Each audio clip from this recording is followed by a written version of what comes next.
Yeah, so I just vivid memory of high school. I somehow got volunteered to like basically they have this like high school beauty pageant, and they needed people to like escort the girls to the stage. I got volunteered to do that, and so they just like got us suits for free from the rental place. Yeah. Somehow the only suit that fit me was a studio suit. I didn't know this. I didn't know the suits. I didn't know that either. Yeah, I was really impressed. Are you going to be sitting there? No, I'll go wherever you want. You want me here? I mean, you can sit there. It looks kind of legit, actually, with the white. Well, but can everyone else be seen? I guess no. I mean, I guess most importantly, as long as your voice is picked up there. Maybe we can get, well, either Anthony or Dustin, doesn't matter, to like play remote. Oh, when our group's talking, that's good. Just whoever's talking. Let's do that. This is the remote, right? Why don't I move the table around closer so that I'm like in the seat. Oh, there we go. You just gotta hold it. So So I'm gonna put this in a place where everyone can be seen. Okay. Yeah, I'm gonna roll the table around. Cool. But whenever someone in the room's talking, if you could angle that with the remote to be on their face. Okay. Because we got 10 people logging on. Okay. So I'll put it. That should be able to get a good view of everyone. And you can, wherever you angle it with the remote. See.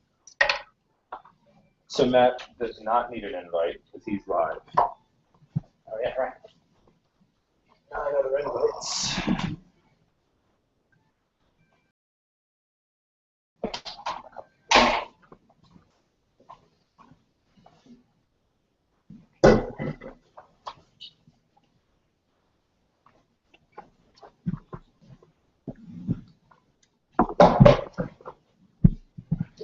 Look at all those signups, man. That was really awesome. That's awesome. I love it.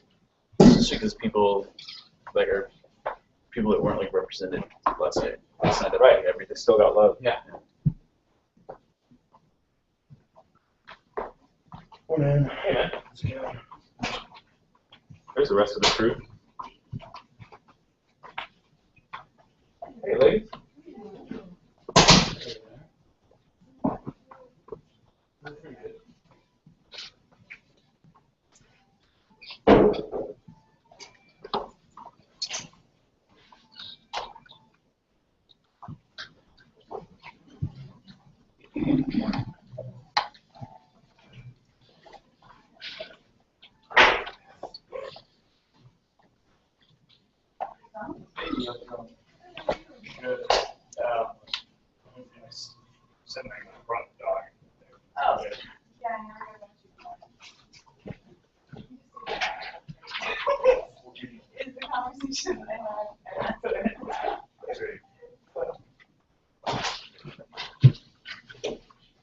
You guys offer coaching downstairs? I think we'll just change it. Is it 0414? Yeah, 414. 0414. Yeah. I'll send a note for the lab.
Some of this music on the podcast. I think we need to. Old music? Yeah.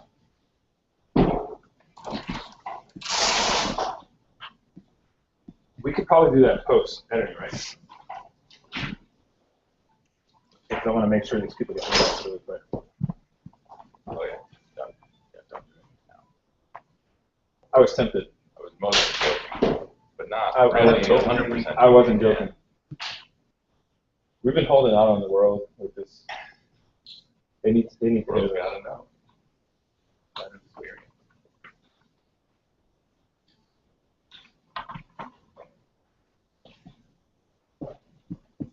Then it's kind of like that kind of exclusive thing you can only experience when you come inside of 4.0.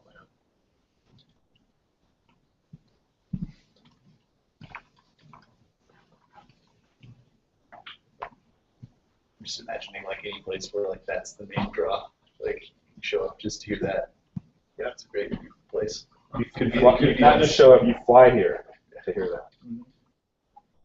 Case in point. So. Right. Heard it here first, folks.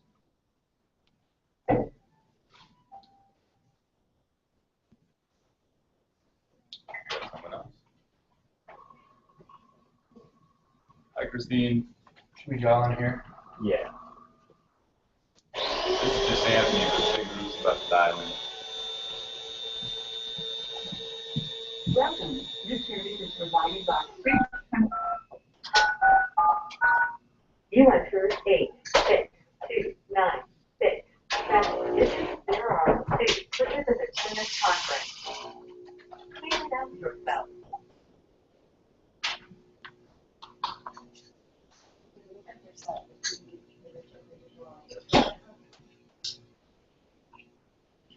No, so Anthony gave me the idea of recording it through my computer. So I'm going to call in. I've got one recording going already.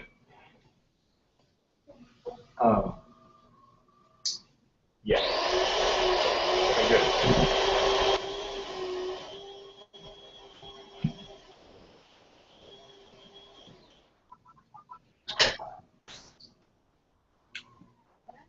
This service is provided by 4.0Launch. Enter your access code followed by the pound sign.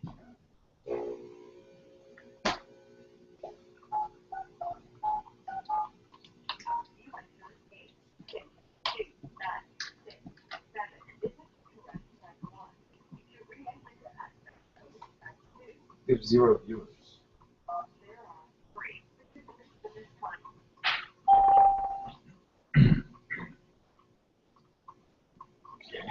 Hey, Christine. Hey, Did you get the email invite to the Hangout? I did. I clicked on it and it's pulling up now.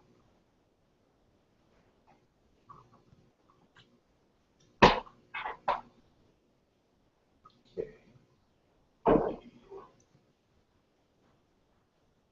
It's not.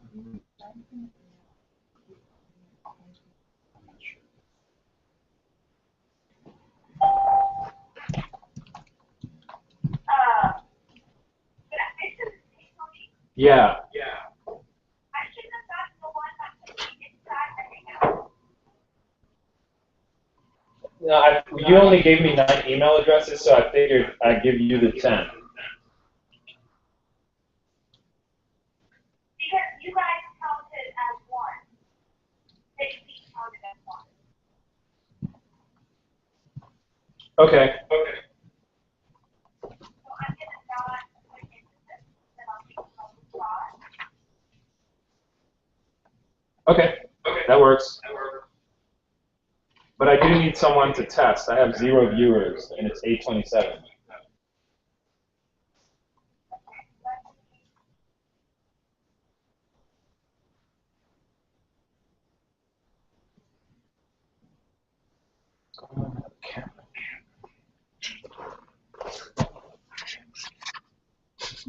That's pretty sweet. I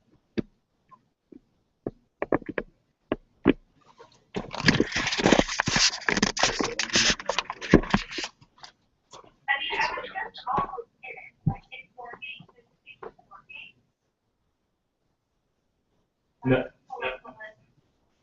nope, it's not working. The what? It's not working. I don't see anyone else. No, it is working. It is? Yeah, because I was about to get it, so. Okay. And I'm watching you, except that I see a picture of JC, I don't see. All right, we have one viewer. The camera's name? Yeah, is click Jason? the setting. Yeah. Yeah, change that to. Hi guys, it's Vera on the phone. Yeah, you should You mute. do it. And maybe we get the email to the email. Okay, it's set. So if you want to put that in your personal.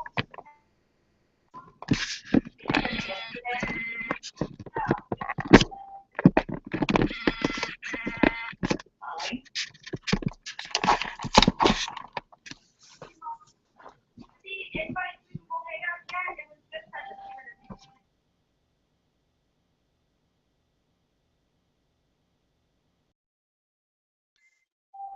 Yeah, I don't see it.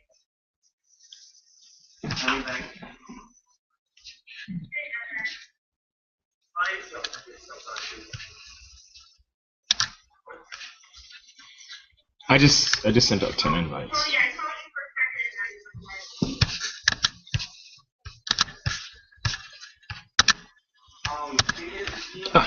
second. This is your laptop. I don't even know what you said.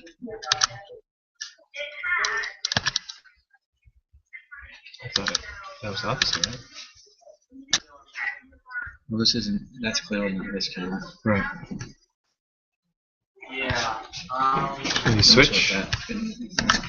Oh, BCC. It's working.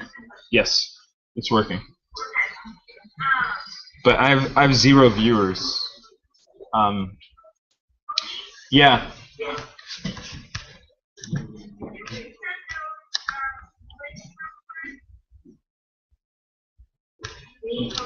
No,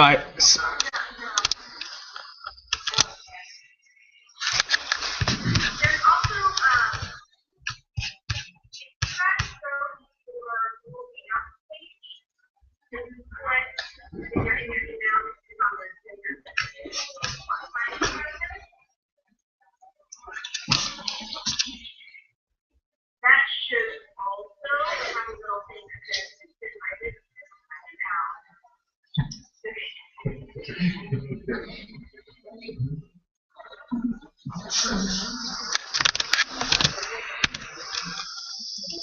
Hey, Vera.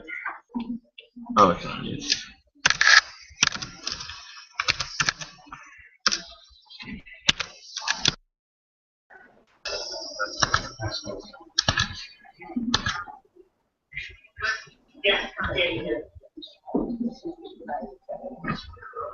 Oh, he's there.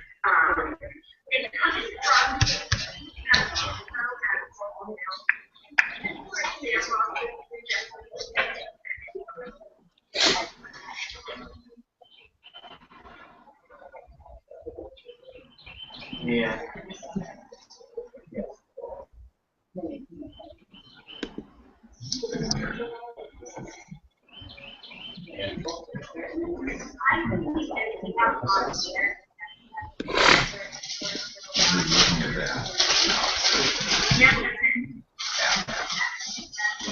Joe made it in.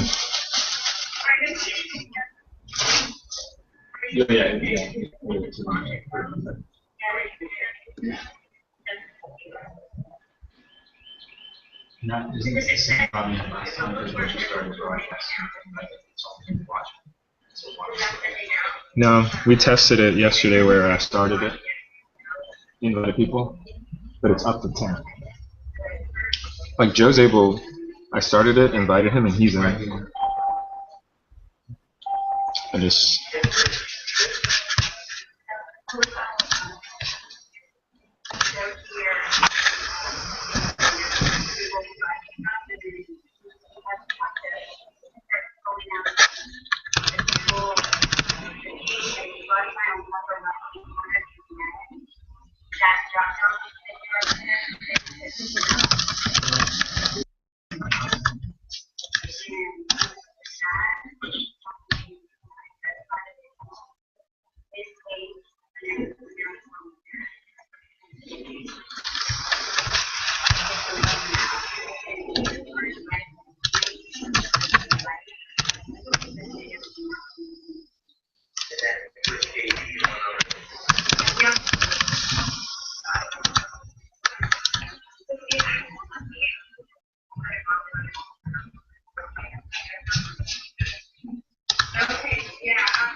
Yeah. Oh, can you unmute me?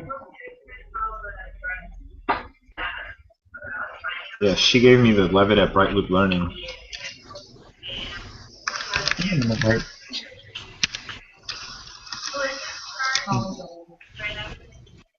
The account has to be a Google Plus account. You can't send like an Outlook account or a. I don't know how you can log on. Yep. Right, and if you haven't created one, you can't get on. Yes, Christine, does he need to do something? Yeah.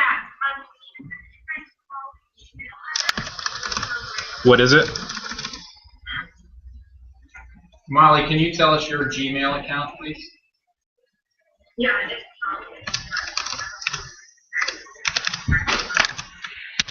Easy enough. Thank you. And can you resend to me? I did. I resent to Monique. Yeah, we have some. And Shapira just on me because I still don't see anything. This will be the And third. Shapira triplets are to let you know. This is Alexander. I'm also I'm looking at Google Plus right now. No, but I haven't received it in my email. That's what it says in Christine's email. Yep.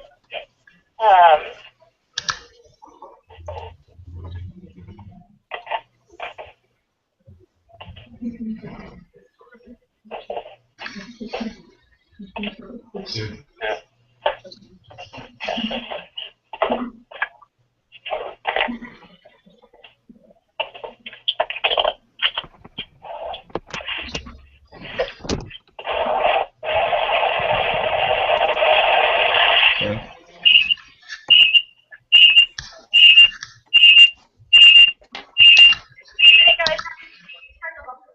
I got it. I can control their volume.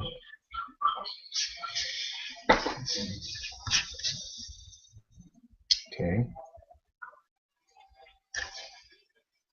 Who else we got?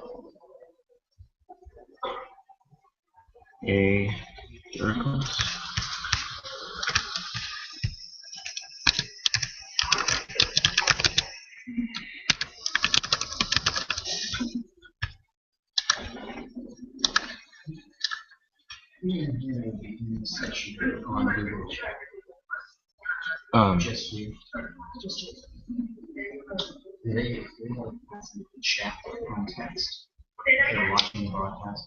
Only the participants, not the viewers.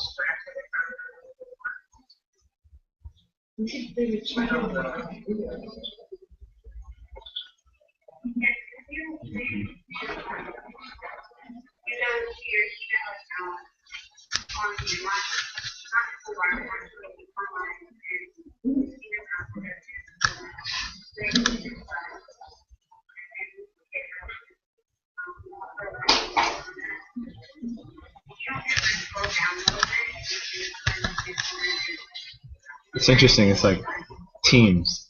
So like Justin and Jessica made it. Juliana made it.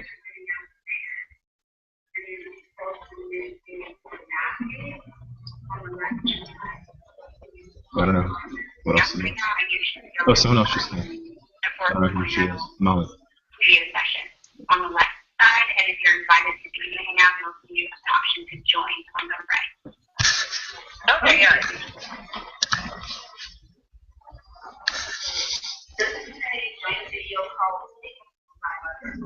Yes.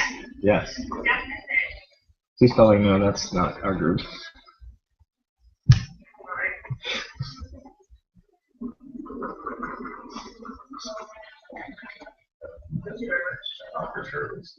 Yeah.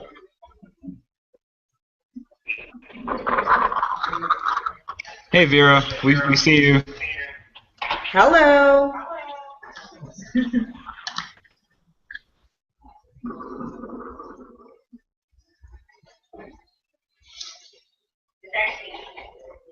Yeah, I'm here.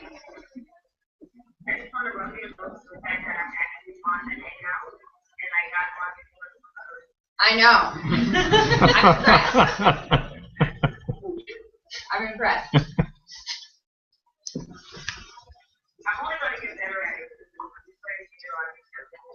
I'm gonna get you like a Google crown. I'm gonna take your picture and send it to Google and let them know you're one of their most voracious users.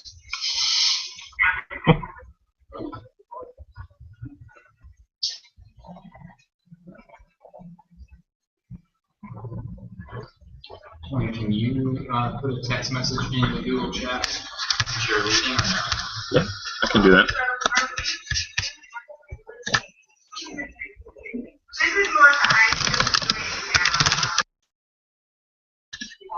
Is Luke on the phone?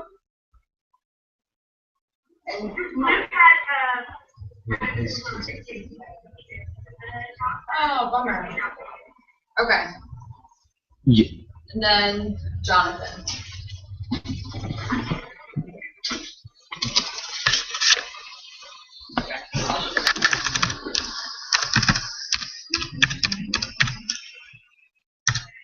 Sweet.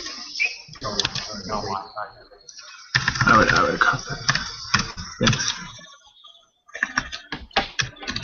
All right, guys. So we're going to start in about. We're going to ourselves one more minute. Is that right? Yeah. And Tony just put a bit.ly link in the Google chat window, which you should be able to see. If you're not on the Google chat, I'll read it to you. I'll give you a few seconds to write something down. It's short. I'll drop it in the days after.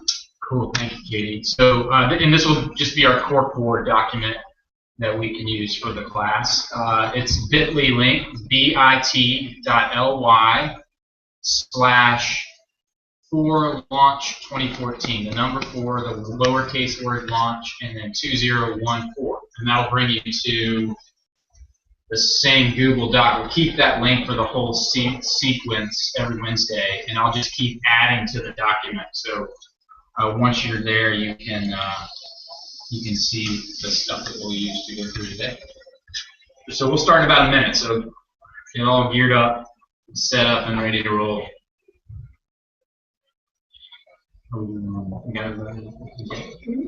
Yeah. We have 8 plus us, so 9. We have one more spot.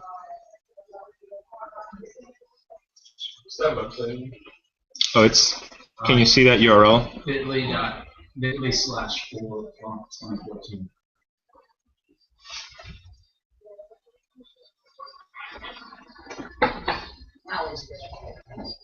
Okay. All right, so we're waiting on Allie. We'll go ahead and jump in.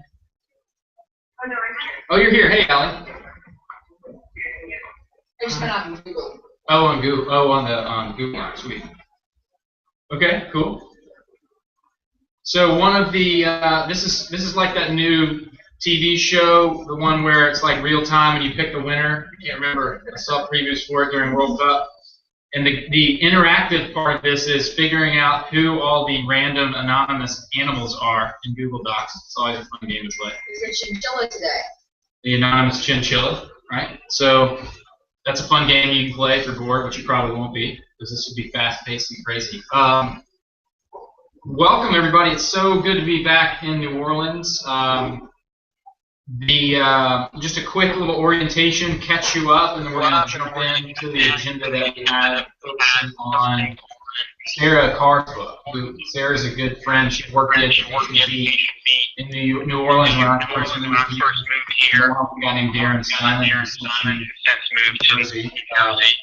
She started writing this book probably 4 years ago. 2 solid years researching it. One of the most thorough and high-quality journalists I've ever met. So she will be. I'm going to find a way for you guys to meet her and some of the folks in the book. When I went to the book signing, a lot of the folks she wrote about were actually there. It was really interesting. So look forward to that, and I'm excited to dive into the book. I want to give John and Vera a chance to give y'all an update on what happened last night. We had an amazing parent night that 2 of our interns, Simone and Kayla, have been working with us for the last 3 or 4 weeks, designed and led. It was great. And John and Vera were here and got to tell a story about what they're building this summer, and Katie repped all of you guys and told us about what you are working on, and we handed out some detailed breakdowns of what each of y'all's projects are, and we've got close to 50 plus sign-ups, maybe more like 75 sign-up slots on that board. We add them up, something like that. From last night. It was awesome. So every single one of y'all will get an email from Kayla and Simone in the next 48 hours with the detailed email and contact info from parents or kids from New Orleans who signed up to be a part of your project. So as soon as you get that email, it'll be on you guys to decide what to do with those parents. Please be responsive to them and engage with them. Set expectations however you want. If you want them involved when you're here, great. If you just want to keep them informed, great. But that's our gift to you as a little jump start on your beta testing. I know a lot of you have already made good progress there, but I thought it was great. And I just wanted to start with, I'll ask John to give you all a quick update. John, if you don't mind walking over here and just standing right behind the phone, that way everybody can see you and hear you. And then I'll give Vera, just give you a chance to give folks your impression and just what y'all's thoughts are. It'd be great. John? Yeah, so hats off to 4.0 and the organizers. It was really an illuminating event and a terrifying event too, because I had to stand in front of a room filled with parents and talk about why I think that I have something of interest for to help educate other children. So. Yeah, I learned a great deal, and I also learned a great deal listening to Dr. Triplett as well in the presentation. So it is a fantastic event. It's great to reach out to the people that matter most in what I'm trying to do, and I'm assuming what you're trying to do also. It's great. Awesome. Thanks, John. Vera, you want to share your thoughts? Yeah, I'd like John.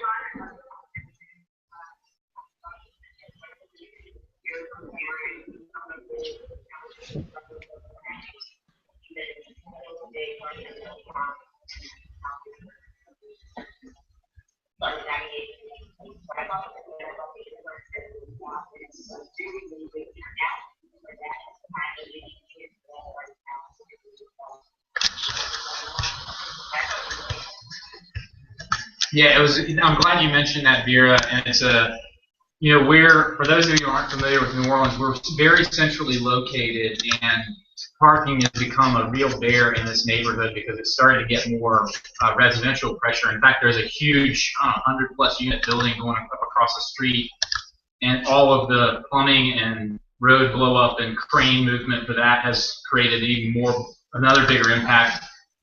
We also live in a swamp, and so the sewer and water lines that people put in even 10, 15, 50 years ago all need to be replaced, and they're all being replaced. So keep that in mind. It's a good reminder that when you're meeting folks or inviting beta testers to come see you in the lab this summer, pay close attention to the user experience of finding us and parking. Parking is free in the neighborhood after 6, but that's way less, I think, useful than it used to be. There's not as many spots, pain, and traffic's bad until about 7.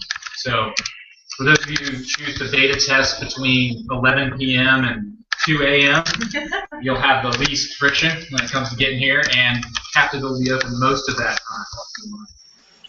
You need resources for your beta testing. All right, so let's work into the agenda. So let me orient you to the corkboard. Our agenda today, 3 topics, discuss Sarah's book. The second is really just a little bit of how we're going to do that. I'm fine-tuning our group breakouts, and then we're going to give you a survey at the end. I want to say thanks.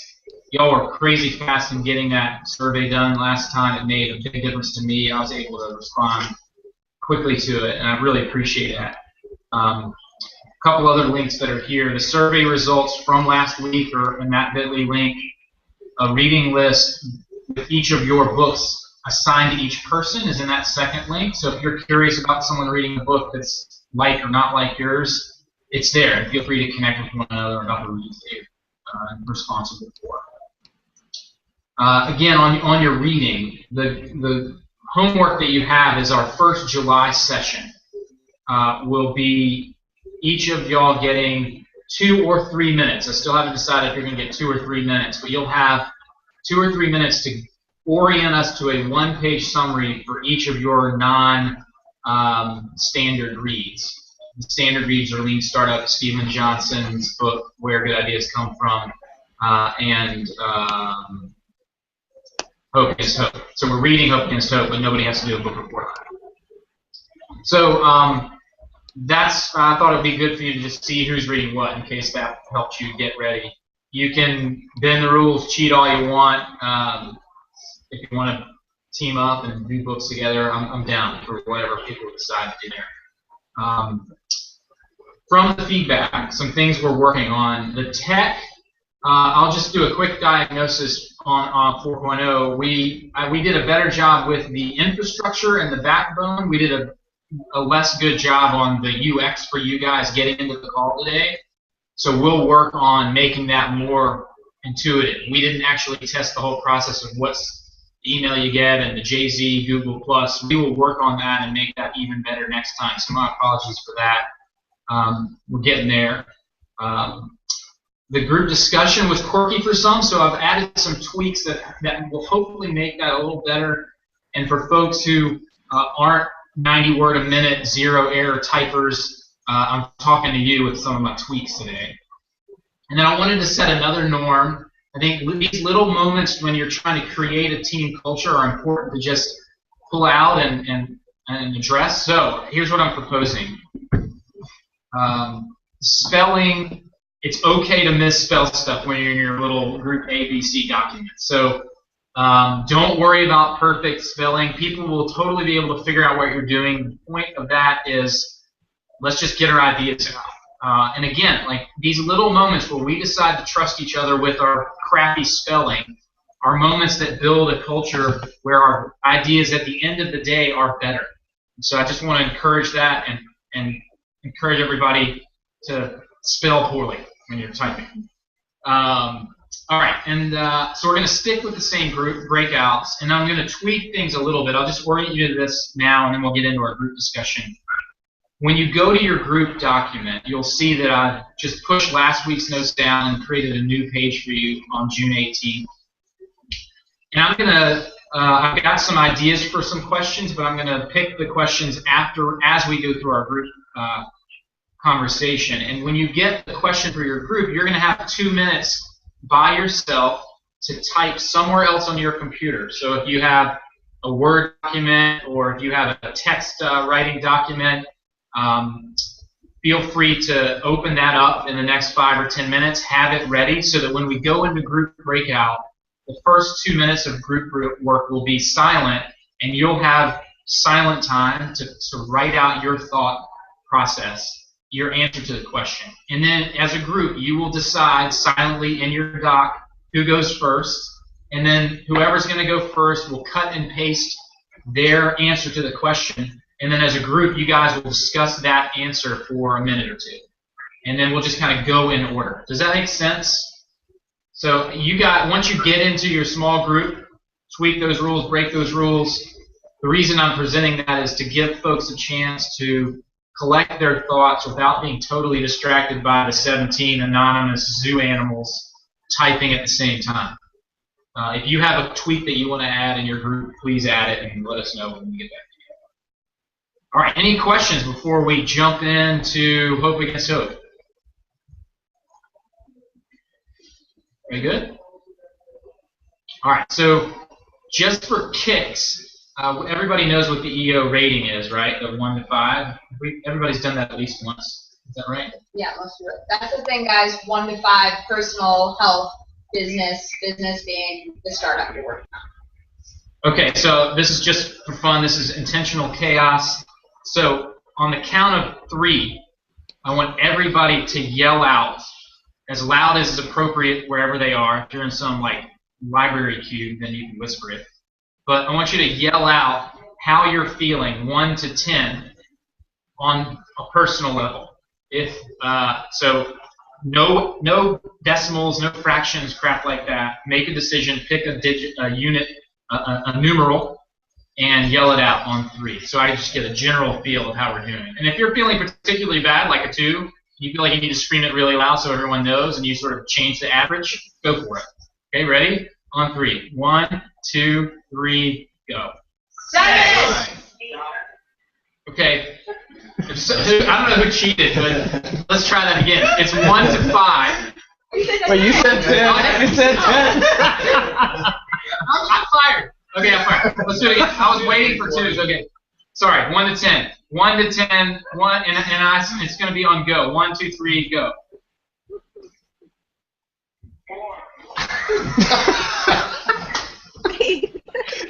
Well, that was an epic fail by me. Okay.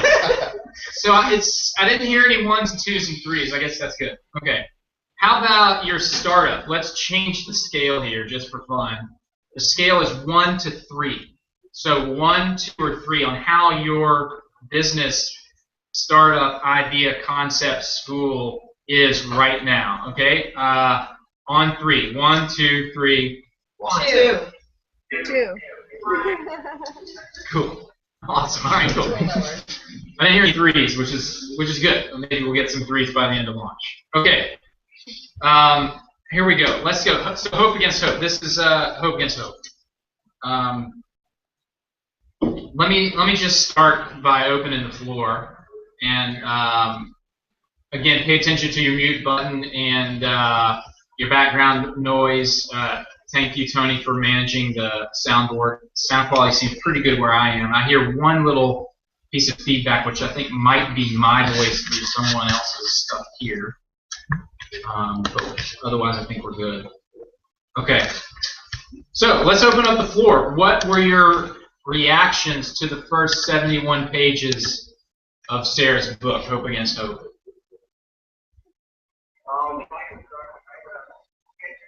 Yep. Yep.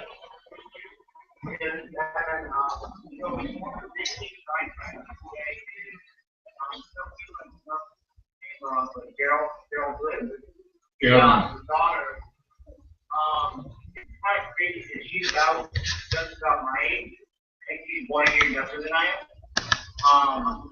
Which is weird to kind of follow someone from the story who we're going through very, very different things, but at the same period of life.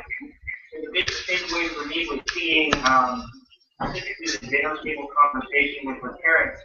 I'm actually not have to really worry about, whether college was not, whether or not I'd be listening to John. It was kind of, I knew from a young age what I'd be doing, but that you have that conversation, to be such a critical decision in our life, is really eye-opening, and it really puts things in perspective. So that was a huge takeaway, just the environment overall.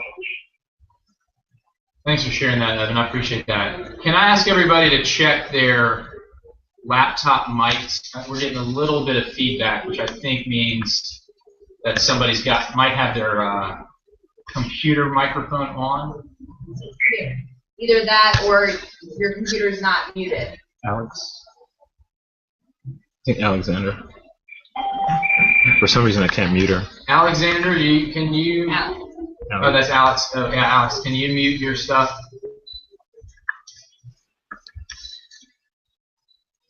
Okay. I think that's there. We'll see. No, it's still feedback. You did. Yeah. Okay. Cool. All right. All right. You're muted over there, right? Well, muting the computer just needs the sound coming out. She needs to mute what's going in. She needs to turn off the... Yeah, yeah. Okay. We'll try and roll with it. If everybody can... As a default, basically, if you're not talking, you can mute your phone to the conference line and then unmute it when you want to talk. Yeah, let everybody do that. So yeah, mute if you're not talking, which I guess everybody would need. Mute your phone real quick. Okay, cool. I think that got it. Yeah. So it was a phone mute feedback. Perfect. Okay, cool. All right. Who's up? Somebody else jump in. Evan, thank you for that. That was really appreciate that the honesty there, and that's really fascinating to think about how close y'all are in age and how separate those experiences have been growing up. Other thoughts? Yeah. Well, one time maybe coming off what you said is that it thinks a lot about just who you're surrounded by and what motivates you and what your mind is like. And so I guess that's kind of what stood out to me in this is, how do we self-identify with different vocations, with different jobs, with different subject matter, and how our friends influence those choices, how our family does, obviously our neighborhood, and the culture surrounding us.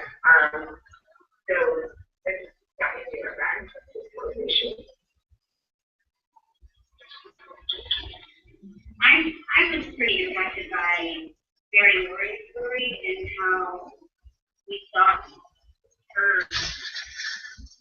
basically lived the experience our life is currently taking and around her side and her career in education and how she was making progress, but it wasn't the type of progress that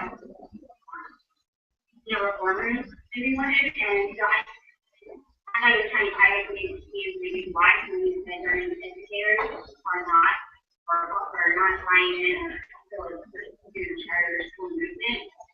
And I'm curious to see if in some nation of this will that change, if there is more collaboration among the veterans and people and how we people. That's great. So thank you for raising that, Jessica. Let me just make sure. If there are questions that you have, like is there more collaboration between veterans and newcomers, throw those out, and I will pull a few of those out and address them. That's one that I will definitely bring back to the group. Let's keep. I'm going to copy them here, but if you don't mind, dropping a few of those under the group. Like you're doing it, that's perfect. So Katie's going to add a section under the group ABC breakout on the main cork board. If you've got a question that you want to type in under the ones that we'll track, drop it in. That's a great one, Jessica. We're going to come back to that one, and I will dedicate some time to answering that one. But let's keep going. Keep going around the room. I think related to that point, one of the things that stood out for me most, so I think that as someone who used to teach in one of these no-secret high-performing charter school, not in New Orleans, but in New York, I think I felt a lot of sort of tension in my thoughts going back and forth. Reading in like Lori's section about sort of her decision to try to keep more of the teachers that had been there. So on one hand, I think I was like, when we can turn around efforts, why don't we make more effort to support, and then also reading the farmers, like 20% of teachers couldn't pass the basic skills test. And I think there was a few points like that for me where I was reading this, I would feel, maybe I think difficult or like wanting that high performing first no people model to take I think maybe I don't know if this is the right word, maybe a more supportive approach in a few different things, and then sort of on the other side, feeling like progress wasn't made fast enough. Like for Lori School, it's great that improvement went up to, I think it was like 40%, but it's like, but then on the other side, that 40% is nowhere near enough. And so I think I felt a lot of tension just reading, going back and forth between how I felt on this side. I want to reform and changes to be made. Awesome. Thanks, Monique. This is just a general comment if I enjoy the format of the book. I just really like that the perspectives that are being laid out are separated as they are, but to really isolate how each of those individuals are experiencing this change in performance from the perspective of a principal who's been in this community for a long time and the outsider Harvard grad. And I think you guys gave your own story. I really enjoy using the contrast between from mother's perspective, for one, experience in school. So I really enjoyed the layout in terms of being able to contrast everyone's perspective. To really see kind of values beyond their own experiences as they're going through the same highlight of the requirements model. It's very curious to see if they're kind of great and as how they deal with conflict. So I was really intrigued by like what people bring to each experience, like a Harvard grad is different from the motivations of why person was there and these classes and kind of bring through to me like what's the importance of culturally being cultural relevant to your students or understanding where they come from or is it all about providing model and students with that. I think I'm really interested to see kind of how it's going to go. So this is Vera. I think for me it was really interesting because I know everybody in this program, right? And I know them intimately and personally on some level. So from the forward, I think the only people in the book that I don't know are the students and the TFA guy. And so I've had lots of conversations with all of these people from Tony Ricketter to Jerome, to Mary Lori, who I've known for many, many years. And it's really, I think, to go back to the neat comment earlier about the retention, at the time that this was all happening, I was in the city. And at one point, not sort of intimately involved in the educational landscape, and then very sudden I was. And to be at that point in time and have an American from the city of New Orleans who was pro-reform and that agreed with a lot of the sweeping changes that were happening in the education system, but still be really sensitive to the fact that culture was important. The culture was important and is important to me. The New Orleans culture is really a big deal. And sort of having to reconcile those two things. And having, even as a CMO leader, sort of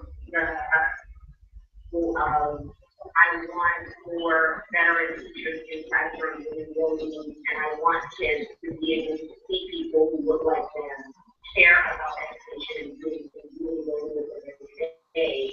Versus, however, there are some people that are a lot more capable, and they happen to be white and young and not from the community. And so trying to strike that balance between finding just the best people no matter what. So no matter where they go from what their racial background is or what. And I don't think that was unique to me. I think that even CMO leaders who have the bottom line of the academic and in mind, I think everybody struggles with that. How do I get that people in the building, regardless of all of those factors? And how do I reconcile maybe putting a person as I know that they less capable or less effective, but because they bring these other things to the table, giving them the shot to be there. So it was a very difficult time for me for sure. And I think that Sarah beautifully catches all of those from the very beginning until the end of the book.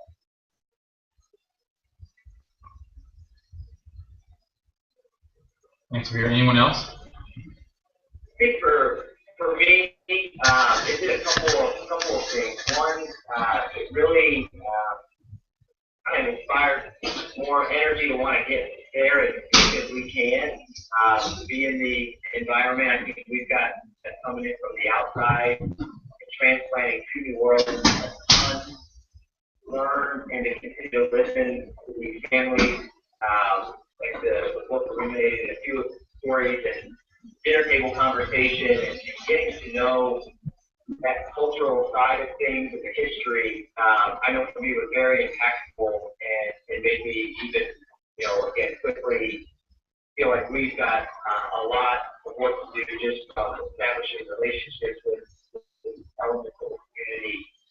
And it was definitely also, I think, part of it definitely scared me a little bit as well from the standpoint of the work.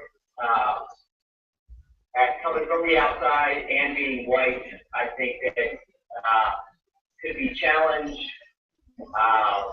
from the community in regards to kind of our cause of what we're trying to accomplish. And you know, again, it all brings it back to the desire to want to kind of get down there and establish some of the relationships that we're going to need to as soon as possible. I think doing it remote has been one of the challenges that Jessica and I have talked about. Just how important the relationship factor is to all of this. Really, so for me, it was just create more of a urgency to want to get making these connections faster.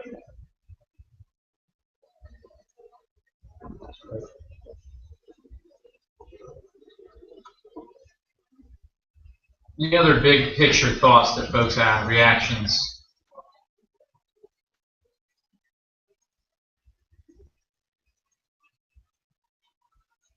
All right, great. Let me do this. I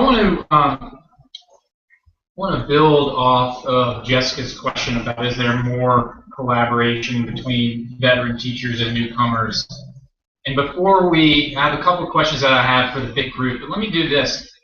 Take a minute and look at the core board and use that question as an inspiration. And, you know, there's a question behind what Justin said. You know, how does a white man not from New Orleans get more aware of the situation when he's not here yet? What are the things like that? Turning that into a question. What are the things I can do in the next 3 weeks? So I just want to give everybody, I'm going to give you 2 minutes. I'll start a timer, 2 minutes. You can stare at the computer, you can walk away from your computer, you can pretend you're typing, I don't care. But in 2 minutes, add a question to that list about this context of us understanding the tension. There's some remarkable resources within our group that can help you with it, whether it's Monique, and some of us have been in this tension of having experience with no excuses, but asking questions about that type of model, or natives of the city like Tony and Vera, who live this. They are able to sit in these different seats, as Melissa described, and sometimes they're in those seats in different times in their week and day. That's another whole level of tension. So let's just take a few minutes and capture some of those thoughts in your head. Express them in the form of a question. Write them on the core board page. And in 2 minutes, we'll come back together and just look at the list together and maybe pull a few out and kick them around. Okay? Timer starts now.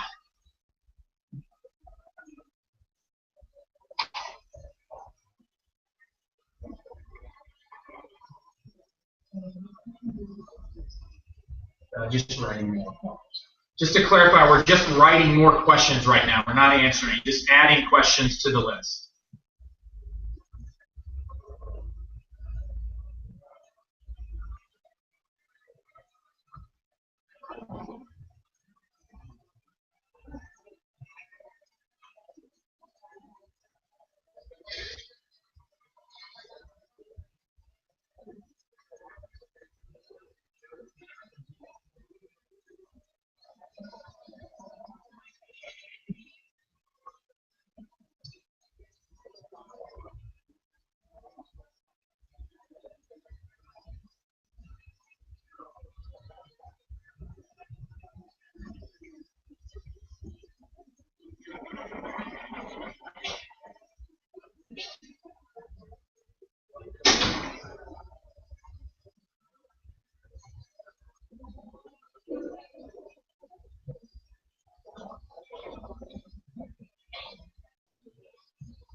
About 30 seconds.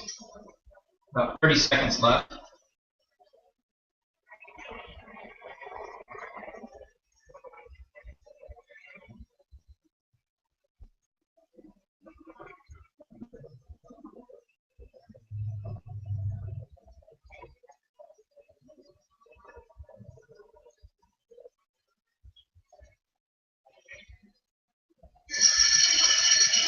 All right, there's your timer.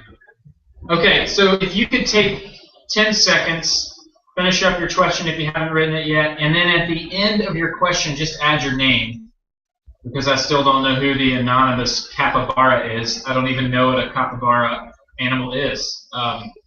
So just add your name to the end so that we have context. And then I'm going to add another 2 minutes. I may cut it short. I'm going to start the timer again. Just give you a chance to read and digest that list. And if you like it, I want you to pick 2 questions that you like.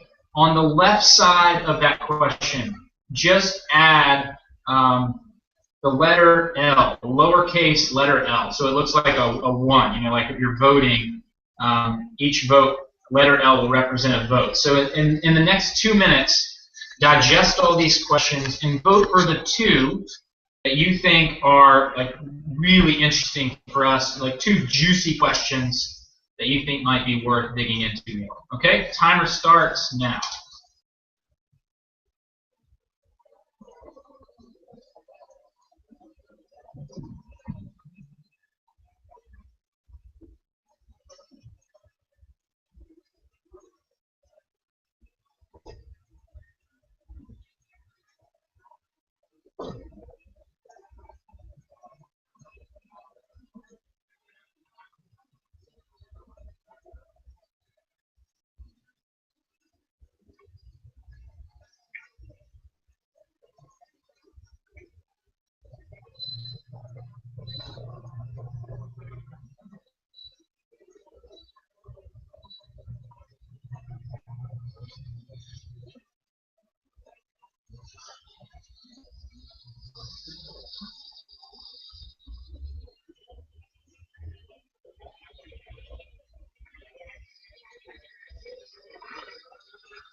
Okay.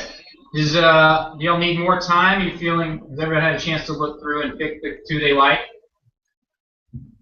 Okay.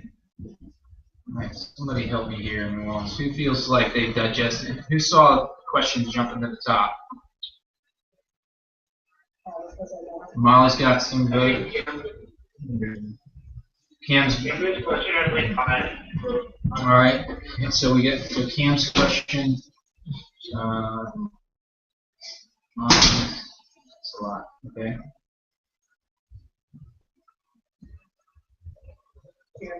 And there's Israel's question. Great. Okay. What I'd like to do is this. I'm gonna call a small audible here on the group ABC. Katie, can I ask you for your help? Can you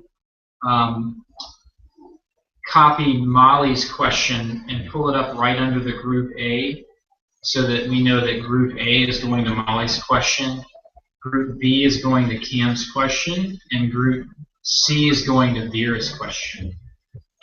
Cam, while she's doing that, would you mind copy and pasting the actual question into the top of each sub-document? So copy Molly's question into the top of the first page of the Group A doc, and so on and so forth for Group A, B, C. Thanks.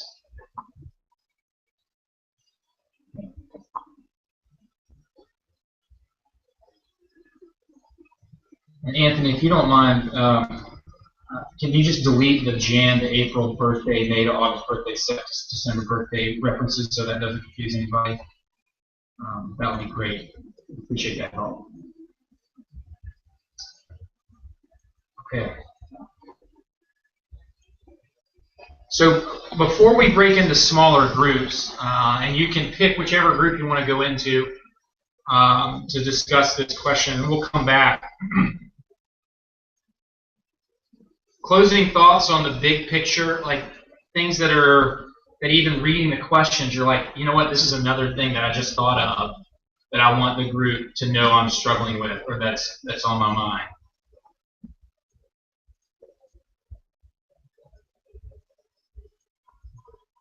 One thing that Andrea's question for that I started thinking about is how changing some folks who are not new to school.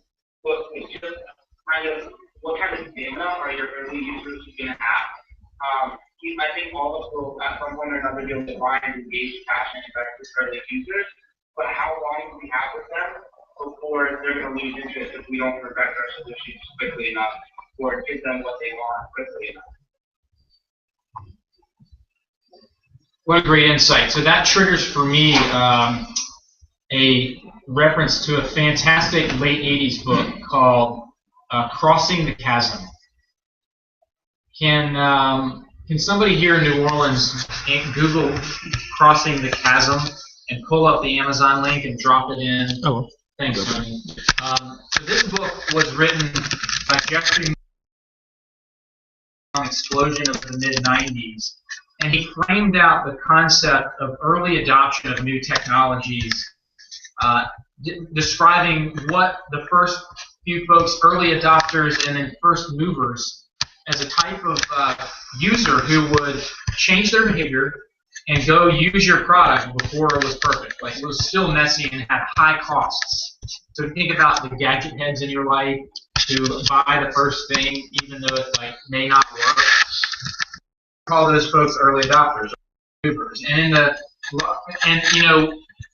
lot of folks look at those folks and say that's nonsense. Why would you do that? That's a waste of your time. Well, those folks think it's worth their time because economic benefit or the social benefit or whatever the benefits they see in using this technology, it might be that they want to be seen as having the newest thing, or they might feel like, no, if I use this, my company's going to be more profitable than yours, and I'm going to take the time to use this imperfect thing and figure it out before everyone else does.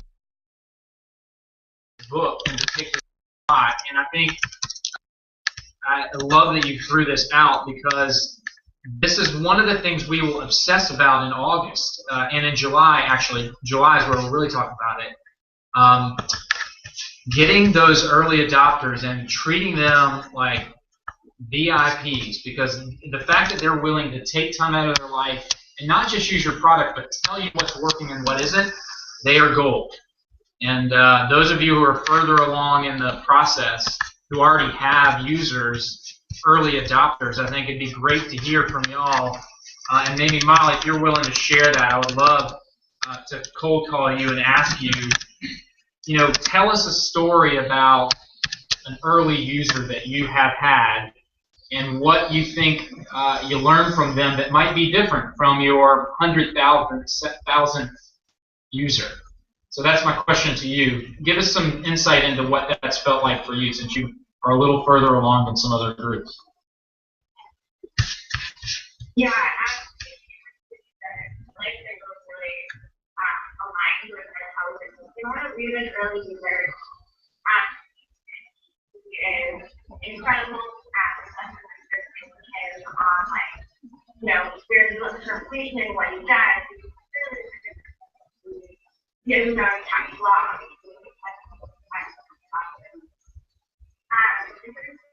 someone who left and super left 700 feedback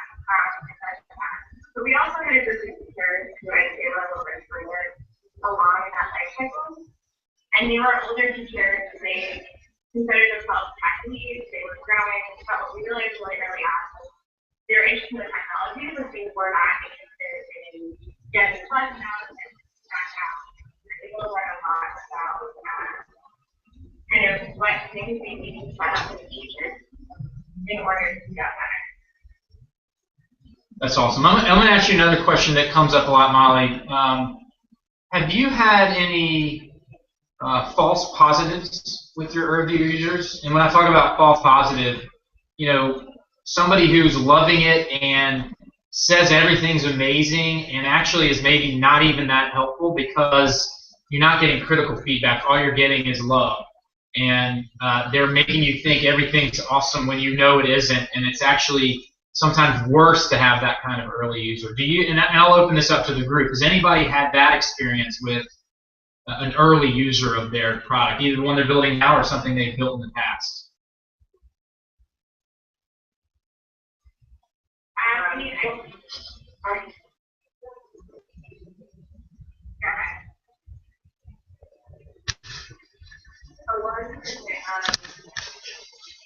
We've had experience with that with big code and kind of the way that we're different professors or different advisors explaining it with the like of, you know, really creating an interview before you go into the person and kind of having an introduction brief where you say, you know, I'm here for criticism. I like kind of, you know, if you can narrate your thoughts to me throughout the process without filtering it, that would be amazing. And you kind of the whole situation is the unknown. Testing with these people that they would feel comfortable to be honest with us. You know, I still think that there's a little bit of a gap there versus when we remote usage. They will not get first. I want to testing with having outside parties doing the testing for you so that user knows that there's no way you're not going to there's no way to be sure that they're not going to pass themselves.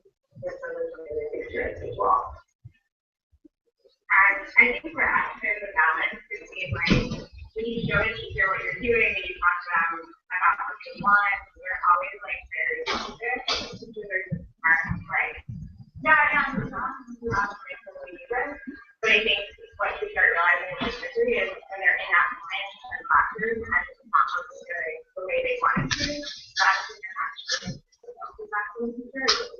like, oh, this was great, I think that I think they're more likely to kind of make them feel good, and then you get that email where they're like, this didn't work, I'm not using it ever again, like, it's not working the right way. So I think like knowing the teacher persona is also important when you kind of start practicing.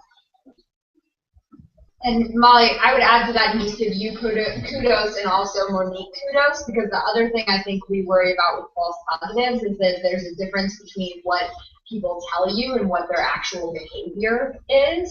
And Monique did a prototype last week that happened, we heard about, where she just left her prototype at the library and watched how people responded to it. And right now Molly's going through back all of the data of the super users that they had to see how they actually used it.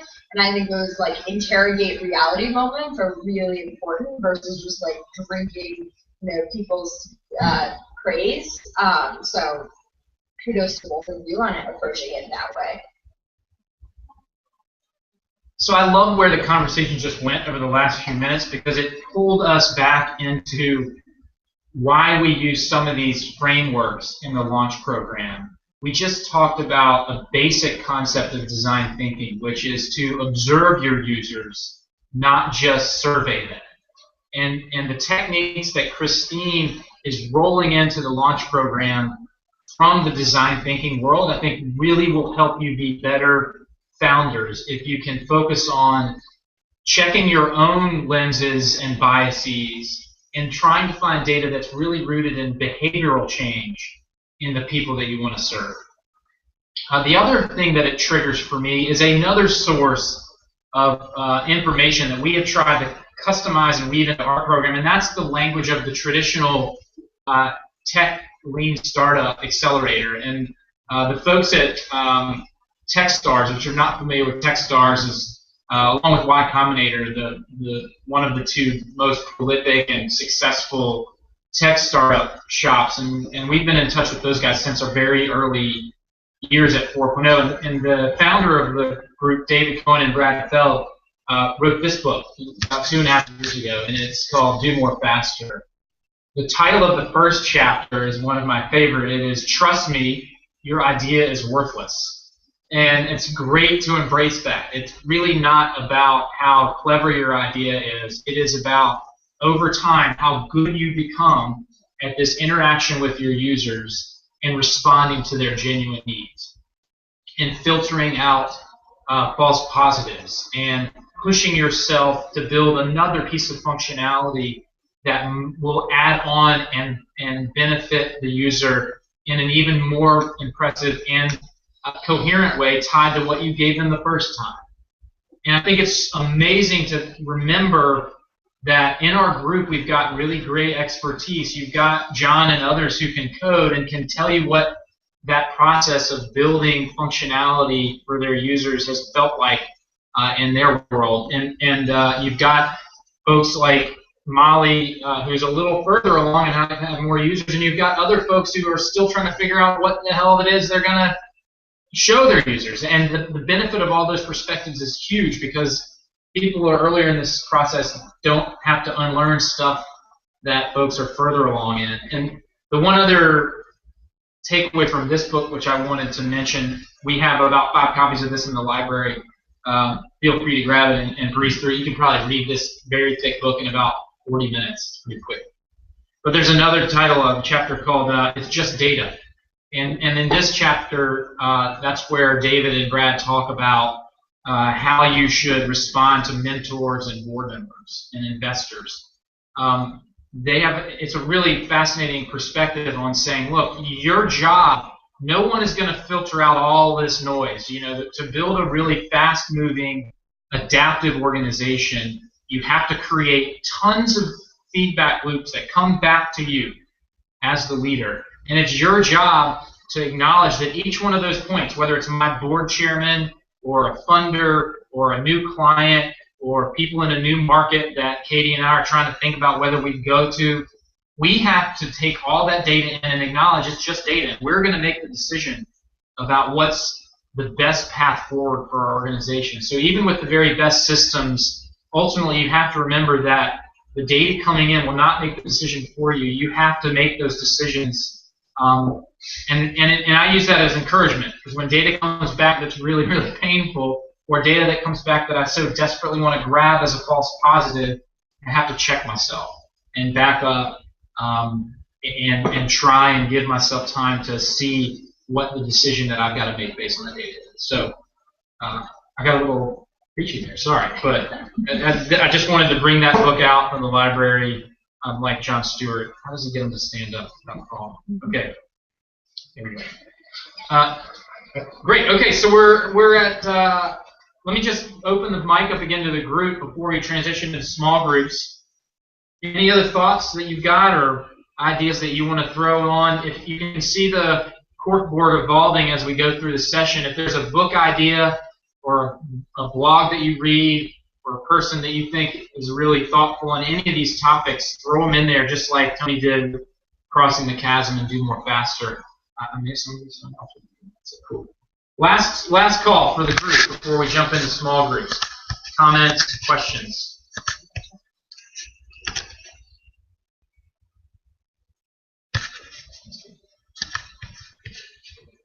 All right. Sweet. So. Let me do a quick temperature gauge. How's everybody feeling about the pace? Are you feeling, one of the feedback pieces of feedback I got last time is it still felt, the group session felt a little rushed. This feels a little more paced and calm than before. Just with the visual feedback of your head nodding, tell me if you feel like this pace is feeling better. This is a yes, this is a no, and if you want to roll your head around and just be difficult, that's fine too. Okay, cool. Sweet, thanks. Nice thumbs up too. That was a nice tweet. I like that. Okay, cool. Great. Okay.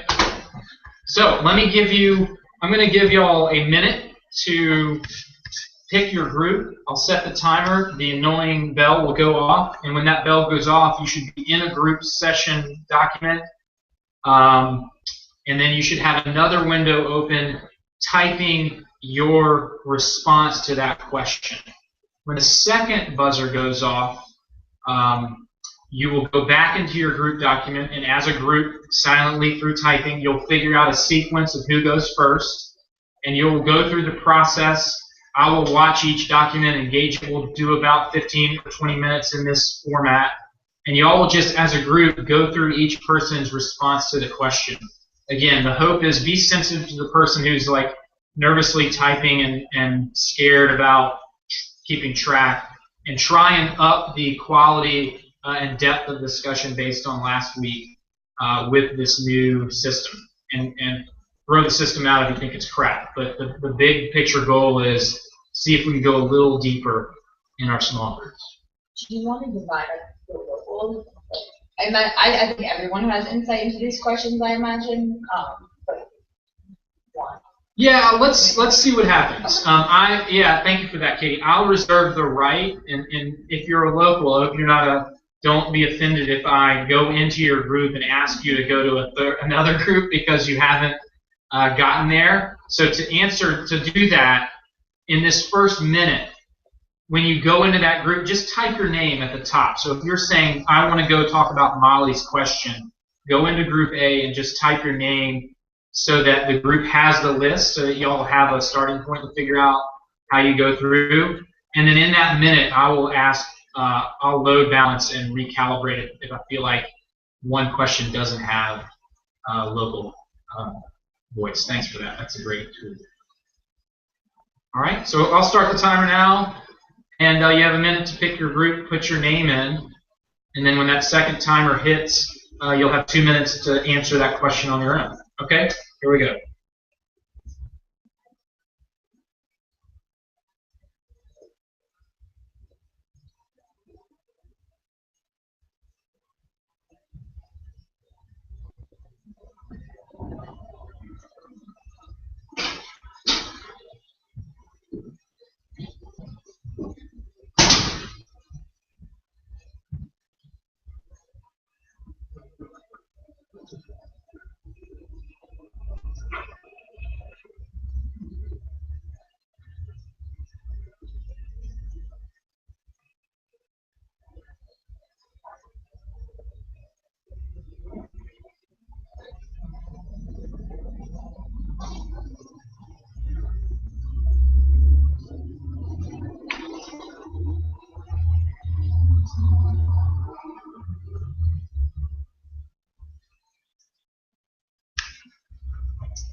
Okay, so I'm going to make a decision here. All I've got is Christine in the third group. So I'm going to ask Christine to join group A, if you don't mind, Christine. I'm going to shut down group C, and we're just going to do A and B. It's going to be a little bit of stress on everyone since we have more people. But let's go ahead and just use group A and B, since question A and C are actually quite somewhat similar, just slightly different audiences. So those of you who are in Group A, remember that Group C was about CMO leaders. So if y'all can maybe broaden your conversation slightly to not just talk about TFA and locals, but maybe bring in charter management school leaders as well. So that would be awesome. Okay, so timers, let me just pause. Any questions about where you are? You should be in either Group A or B. Cool, okay. So timer starts now for 2 minutes of deep thought and typing somewhere where you can cut and paste that chunk when it's your turn to talk. Okay, so timer starts now. Go.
15 seconds left.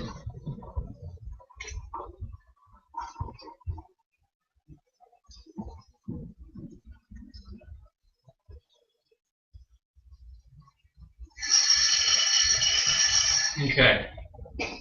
Cool. All right. So Group A has tweaked my instructions and they're typing everything live, which is fine, but there may be folks in your group that are typing somewhere else. So I'm going to leave it to Group A to figure out what your order is. That's all right. So I still see typing. Everybody done? Does anybody need more time?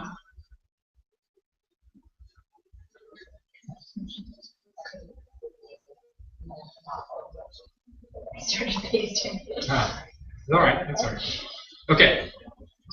So we're rule breakers here at 4.0. I like that. Okay. So I'm gonna start a 14-minute timer that we're gonna go till quarter till. And again, what I want you to do in the next 14 minutes is, as a group. Oh, sorry. I'm sorry. Yeah, 14 minutes. I'll be 10 minutes till, so it'll be able to finish up. All right. Yeah, I'll put us at 9. Yeah, perfect. 9:55. Thanks. 5 minutes left. My math. Or my brain's currently not. Okay, so till 9:55, just as a group, and I may cut it off early. I'll just monitor each group. Try and go through each of these questions. I'll defer to your group on how to do it. But use the individual responses here to have a silent, text-based group conversation about these questions. All right, I'll shut up and start the timer. Have fun.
Okay, guys, I'm going to just provide a little structure since it seems like everyone is still very much digesting. So let me suggest this. Give each group digest for another couple of minutes, and then just work your way down the document. About a minute apiece for each question. And what I'll do is I'll set a minute timer so that you'll have a minute to discuss Molly's answer. And then when the timer goes off, jump down and talk about Jonathan's answer, and then Allie's answer, and Beard's answer. I'm talking about Group B. Same thing with Group A, same thing with Group B. So I'll set a timer for digestion to end, and then I'll just set minute timers, and y'all can just use the minute blocks to discuss each answer at a time. Okay, so 1 more minute for digestion.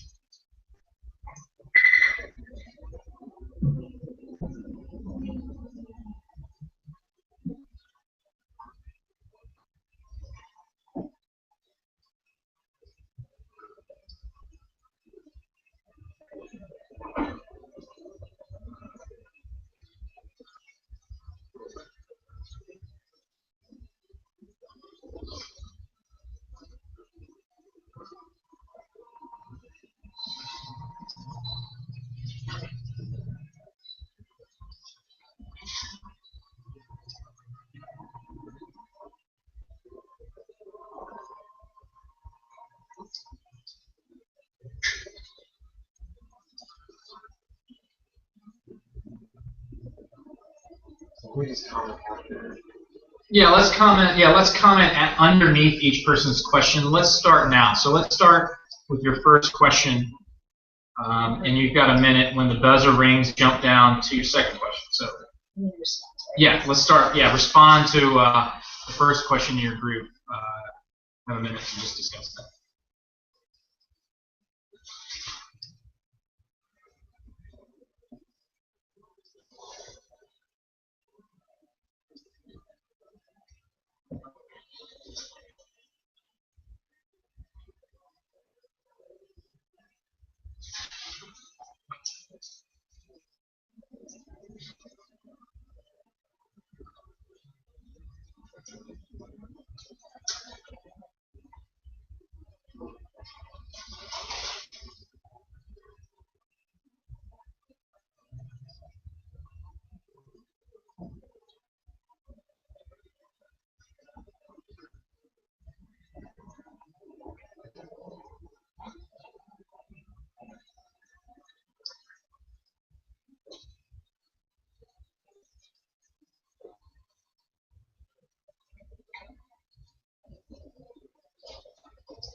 About 10 seconds.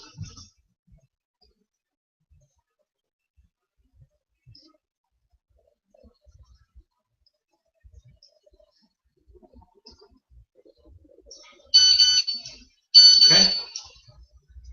Start working your way to your second question or second answer.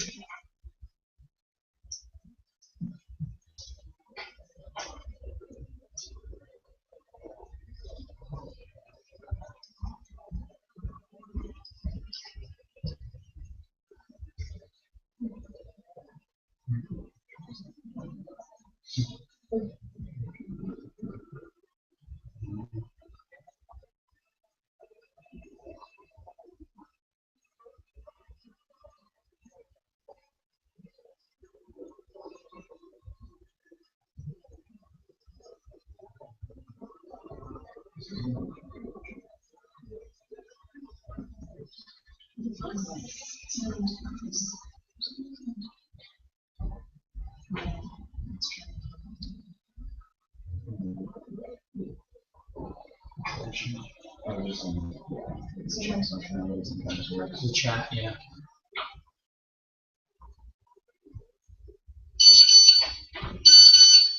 Okay, you don't have to stick sharp to the timer, but just keep pacing yourself. Should be working your way towards the third question, and you'll have a little bit of flex time to go back to the ones that you didn't have a chance to digest.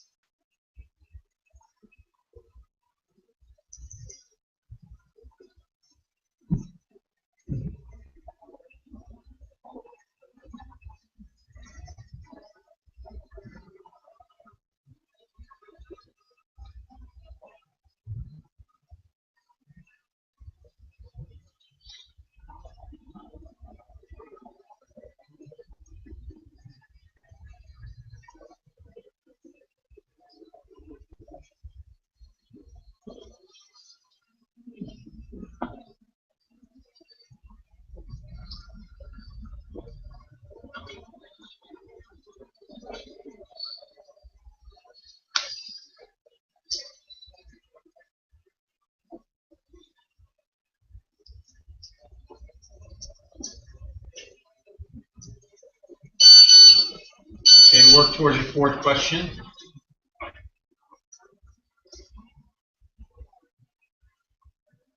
Okay, that's 1 minute. So work towards your fourth question if you haven't started down the page.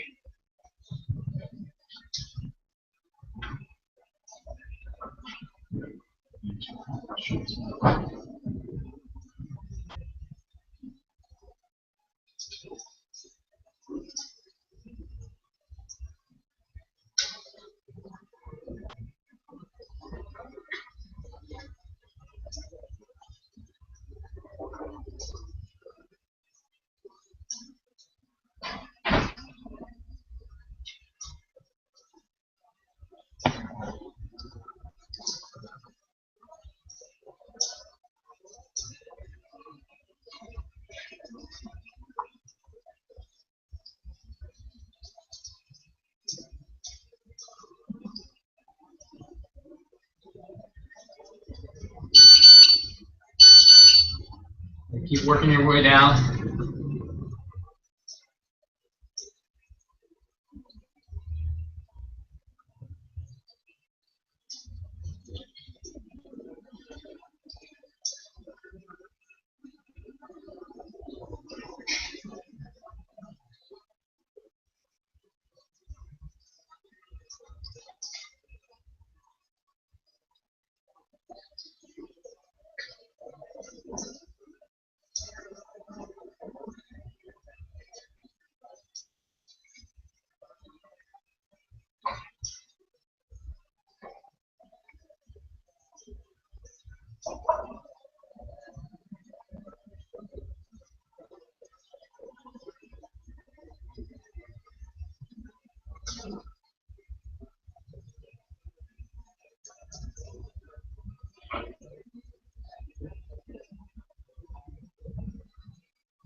Okay, so I'm going to give you, you've got about 3 more minutes. Use them however you want to just surf around your group's board and jump into some conversations that you see going, or finish your thoughts on something else, or give somebody props on what they made you think about.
Awesome.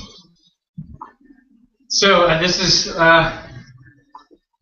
like we're like Tim Duncan. Like we're asking, maybe we retire and now we won a championship, because I feel like the quality of, I hope he doesn't, by the way. The conversations that I'm watching are really, really interesting and really provocative and at a deeper level than they were last week. So I just wanted to thank everybody for bearing with a very difficult interface and the lags of the Google Doc. It sure isn't perfect, but I think with y'all's grunt effort, it sparked some great stuff. It's up to you all over the next week to keep these conversations going. Email, Basecamp, whatever ideas you've got. What we're trying to do this month is fight through the reality that we aren't together and create as much good quality dialogue, and I really think that you guys achieved that in the last few minutes, so I just want to say thank you for that. Knowing that the tech is hard, and I appreciate everybody pushing through. The next 4 minutes before we break, let me just take 1 or 2 comments from each group. Any big takeaways from Group A that you really want Group B to hear about? Anybody from Group A? Just maybe 1 or 2 comments.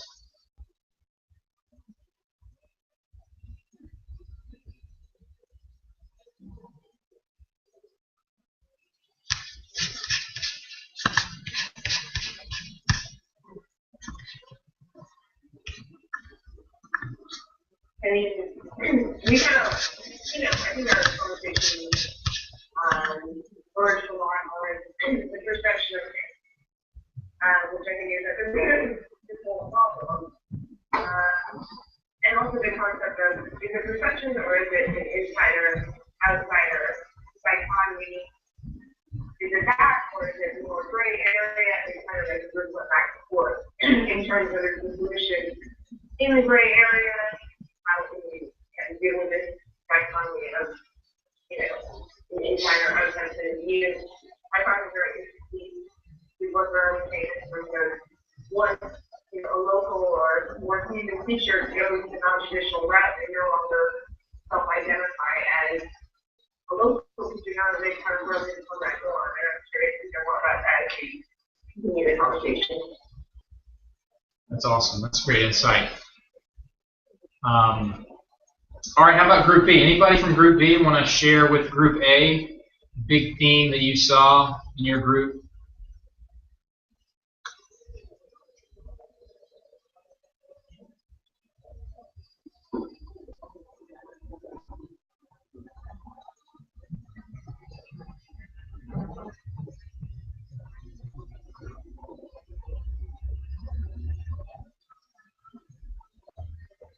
The part that struck me or I found a lot of value in was there was a conversation that started about kind of the cycle between failure and the new silver bullet, and kind of keep kind of coming around, and we focus more on kind of an iterative model and iteration in terms of smaller improvements, small testing, as opposed to thinking like it's going to be this grand, massive change.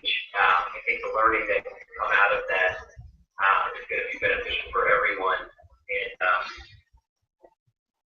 that was just something that struck out for me in the doc. That's a great observation. So I'm glad that came out. Something we're thinking about a lot. All right, thank you guys again. If I can orient you back to the virtual corkboard doc, we'll wrap up. So we've got a minute left. The survey link's got some slightly fine-tuned questions on it. I would love your feedback on those about the breakouts. Evan has suggested in the Google chat a Basecamp discussion for this, which I think is a great idea. So I'll ask Christine to think about a way to facilitate that. But please add any hard-hitting suggestions about making this better in the survey when you hit it. Before we wrap, next week's going to be a little bit lighter homework load. Again, your only real responsibility there is to talk to us about some external reading that you've got. We're trying to flare out into the rest of your lives, not talk just about ed. In a Stephen Johnson, Where Good Ideas Come From spirit, to really bring in some other things about who you are and what you're curious about. I want to get to know each of you a little bit better. And next week will be a little bit lighter reading because you're busy reading for the 1st of July. So thanks, everybody, for your time. And if you got any questions or suggestions, please throw them in the survey. We're done. Any other things that 4.0 team needs to raise before we go? Christine, anything on your end?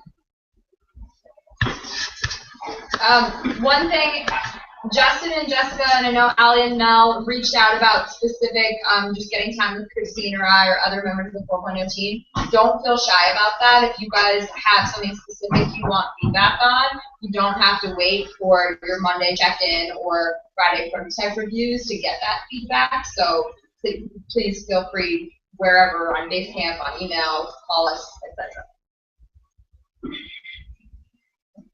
Awesome. Well, thanks, everybody, and really looking forward to the next evolution in the conversation as we start to think about July. We will really dig in deeper to what is school for, and what do we teach, and why, and what have folks thought over the last few thousand years about that question, and really jumping into that dialogue as a group. I'm super excited about the start we've had and where we're headed. So thank you, everybody, for your participation. See you next week. Thanks, guys. Bye. Awesome. Thank you. See ya.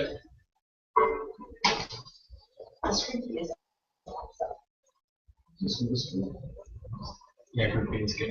Yeah, I like Group A. I was watching it. I know it's a little hard to crack. So can you guys, would y'all mind just, if you have a few minutes before the morning, just dumping thoughts into the survey? But while it's super fresh right now, can y'all just share any? I know we get this past tense, so jump into the rest of the day. Things that are glaring for you that are like, dude, we got to fix that, or that totally worked, let's build on it, or I pick up on something from the group that we need to. I didn't watch the discussion, so this may be a moot point, but just from an observer's perspective, it felt like a rough cut. We were going deep in a really good direction on the book. Yeah. All of a sudden, it shifted towards tech and like hacking and like working on our startups and iterating and empathy towards beta testers. I felt like kind of left this. Yeah, like it felt like the boat. Whoa, and we just went into like a different.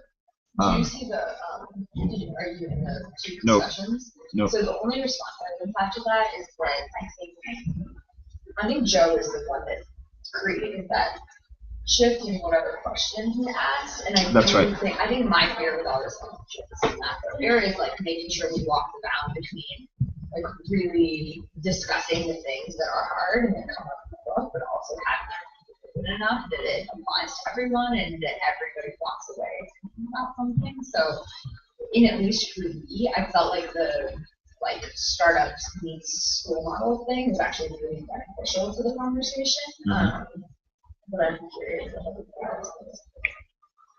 Yeah, that was actually a conscious steer for me. I didn't want it to feel jolting.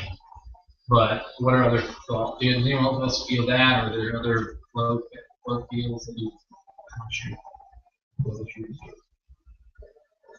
I kind of felt like it made sense in terms of understanding your market. If you're trying to start doing something, like at least it was like the book surface is complete. You kind of understand the history of what you do stuff. Especially this relevant, like pretty recent book. You know, talking about very current situations. So that's awesome. Anthony, how'd that feel to you? Big picture. I didn't notice the jolt necessarily. How about the whole session? How'd it feel? Favorite part, least favorite part? Well, I think it's still the Google Doc is a little hard to follow. And I think some folks were able to treat